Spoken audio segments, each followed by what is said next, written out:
Welcome back to this week's issue of Clothing Brief. Of course, this is where we bring you the latest news in our industry. Today, we are launching with a story that you might have already heard, but it's an important one in our headlines.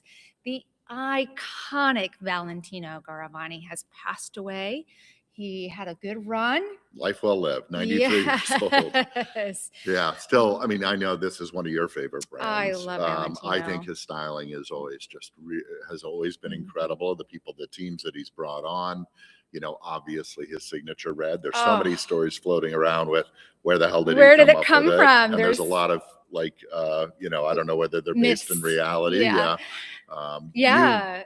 You remember one, I think. There was one that noted his love of the opera Carmen. Oh, okay. And of course, all of the Spanish red in that on the costume design there really inspired that collection that he saw after that opera in 1959, which really became then his signature. That's one story. You had another. Yeah, it was wild earlier in my career, and Indians probably knew that Valentino had a real love for Indian styling and fashion. One of his collections, I think in 2002, featured a lot of Indian styling. And he said his relationship with India was always kind of this continuum. It was never really kind of like little fashion pops. He was always fascinated with, Indian styling and fashion. And I remember when I was traveling in Rajasthan one time, which is the Indian desert state, they specialize in this really vibrant red. And of course,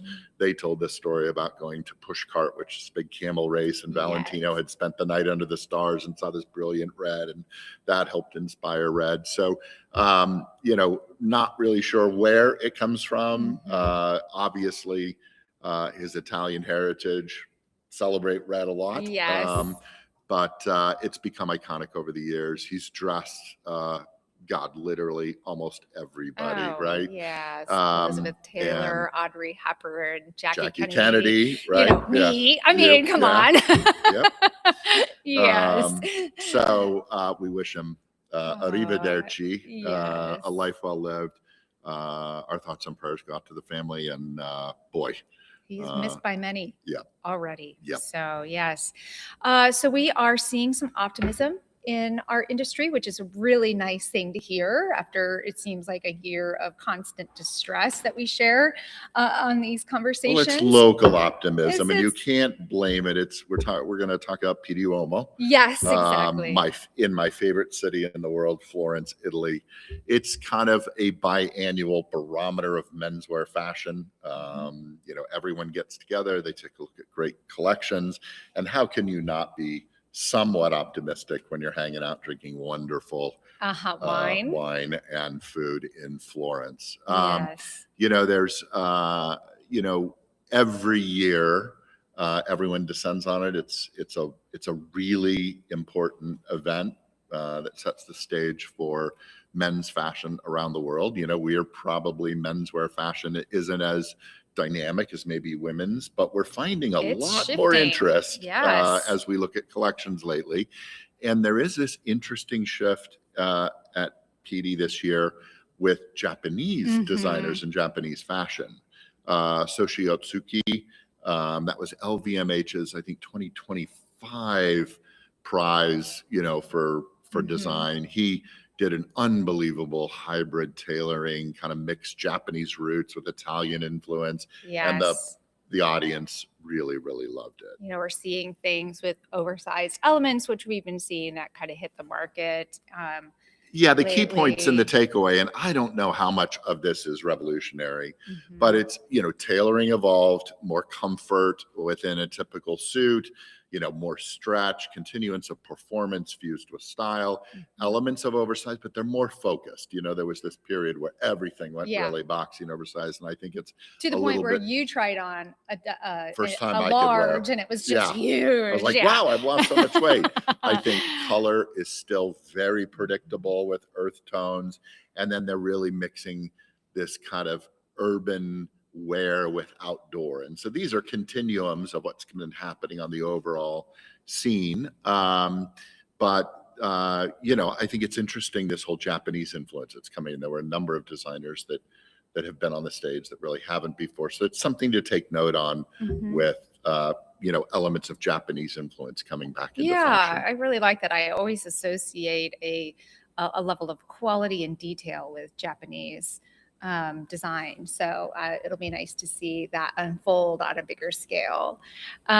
We have another story of another brand in trouble. Of course, last week we talked about the imminent bankruptcy of Saks, which then indeed did happen the day after we had talked about it. It's been on everyone's radar.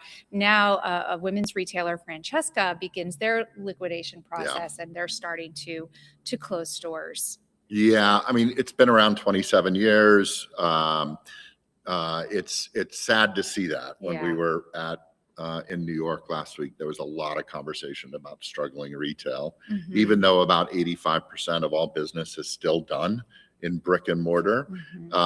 There's still a real hard press on profitability that doesn't exist as much in brick and mortar. And if you don't manage your overhead and profitability right, you're only looking at 3% net profits. And so, a vendor claimed, that Francesca owes about 250 million in unpaid invoices. We just come off the heels of Saks dealing with challenges. And so, that really has a trickle effect of all the suppliers. And, that then imparts a challenge to these other companies. And and they went through a Chapter 11. They had a change in ownership. It just, unfortunately, it's the end for that group. That's sad to see.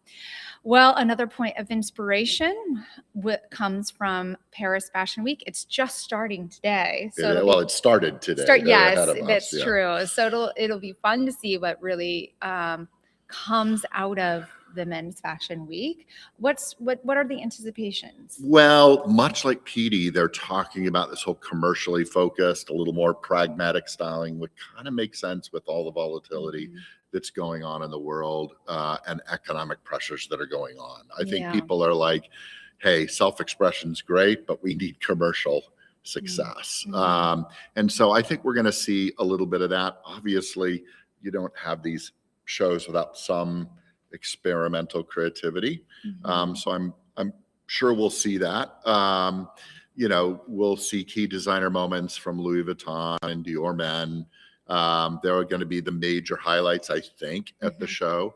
Veronique Nishanian. This will be the final Hermes menswear show after 37 years. So that's going to be a historical moment. And then much like happening at a lot of these different fashion events, we're going to see new names popping up. And they're really, there is this desire for newness, and giving platform to new names is important. And that comes in a timely manner because there are big brands that we're used to seeing on the runways that are not going to be showing. Well, Loewe's kind of going through a lot of restructure. They won't be here, won't be in Paris this week. And then Paul Smith has decided to show in Milan. So a couple of those names won't show up, and it'll provide opportunity for, some emerging names. I'll be interested to see, last time we talked about Paris Fashion Week was women's, and this was, that was the summer collection last fall that debuted. And I remember so much storytelling, and it was very cautionary and inspiration all at once. So I'll be interested to see if any fascinating commentary comes from this round. We'll know shortly. Yeah, we will. We'll probably be talking about it next week. Yeah. So make sure to come back. And then our final story is Coach. They're getting a little innovative, a little digital techy. Fashion. Pixels don't fill landfills, as we talked about it. They've created a digital fashion collection for Sims 4. Holy smoke. And for those that don't know, do you want to explain? Because I'm going to admit, I did not know what Sims You don't know Sims? You didn't play Sims, building the entire virtual cities and living your life online as opposed to in real life? No. Sims has been around forever. I mean, I think my kids played it when they were much younger, 30 years ago or 20 some years ago. And now they're, releasing this kind of co-created Coach digital stuff. They're going to have ready to wear ranges. They're going to have iconic pieces like the Tabby and the Brooklyn bags, 65 different color and print options, because hey, in a digital space, anything goes, yeah, right? it's true. Your assortment can be wide. Yeah, hundreds of unique looks. And, you know, Yeah. we've had these conversations a lot in the past where, you know, better and luxury brands are trying to figure out ways to reinvent themselves.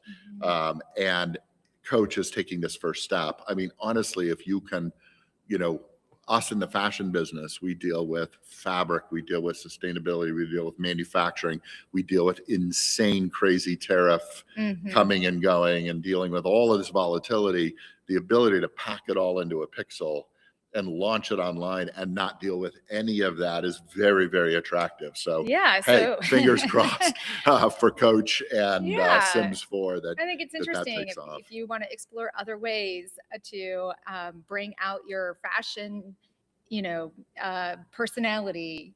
Go gaming. Yes. Right? And big brands, please come to us. We've been doing Yes. 3D design for a long time, and we would love to Oh, design yeah. 3D That would be so as fun. opposed to dealing with the manufacturing challenges that are going on today. That's right. Well, thank you for joining us this week. We've got some more conversations rolling out on our longer format Clothing Culture podcast. We have an episode being released, I believe it's today, on 2026, the strategies that a brand should know as we are now in full swing in 2026. The things to be, really thinking about. And then we've got another conversation coming out soon with Deborah Weinswig from Coresight, of course, the leading forecaster in retail. And she's, I know, going to have a lot to say. So don't forget to subscribe to stay apprised of these wonderful conversations.